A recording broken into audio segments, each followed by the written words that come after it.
রথযাত্রায় আতপ চাল, কড়ি, তুলসী পাতা কোনো নেই কাজ, টাকার বৃষ্টিতে টের পাবে না অভাব। আগামী 7ই জুলাই পালিত হবে রথযাত্রা। আষাঢ় মাসে শুক্লপক্ষ দ্বিতীয়া তিথিতে পালিত হয় এই উৎসব। রথযাত্রা তিথি অত্যন্ত গুরুত্বপূর্ণ। এই পবিত্র তিথিতে কিছু বিশেষ আচার আচরণ পালন করলে জীবনে অর্থ সৌভাগ্যের পথ সুগম হয়।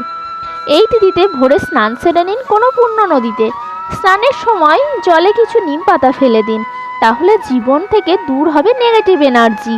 বাড়িতে জগন্নাথ, বলরাম ও সুভদ্রা বিগ্রহ বা ছবি থাকলে সেখানে রথযাত্রা তিথিতে সাজিয়ে তুলো সাদা ও হলুদ ফুলে লেপন করুন শ্বেতচন্দন। মনস্কামনা পূর্ণ করার জন্য জগন্নাথের আসনে নিবেদন করুন। তার সামনে একটি পিতলের বাটিতে কিছু আতপ চাল, তার উপর দুটো গোটা হলুদ এবং একটা কয়েন রাখুন। রথযাত্রার দিন শ্রী শ্রী জগন্নাথ দেবের আশীর্বাদ ধারণ করে তার উপাসনা করলে জীবন অনেক সুন্দর ও ছন্দময় হয়ে ওঠে। অর্থ বৃদ্ধি করতে বাড়িতে আপনার পূজা স্থানে একটি হলুদ রঙের কাপড় রাখতে হবে, তার উপরে ঠাকুর প্রতিষ্ঠা করুন। এরপর সারা রাতের জন্য এই ঠাকুরের পাশে 11টি কড়ি রাখতে হবে। এই কড়ির উপরে কেশরের টিপ দিতে হবে। যদি এমনটা করতে পারেন তাহলে আপনি জগন্নাথের কৃপা লাভ করবেন। জগন্নাথ, বলরাম, সুভদ্রার মঙ্গলে মানবকুলের পূর্ণতা পায়।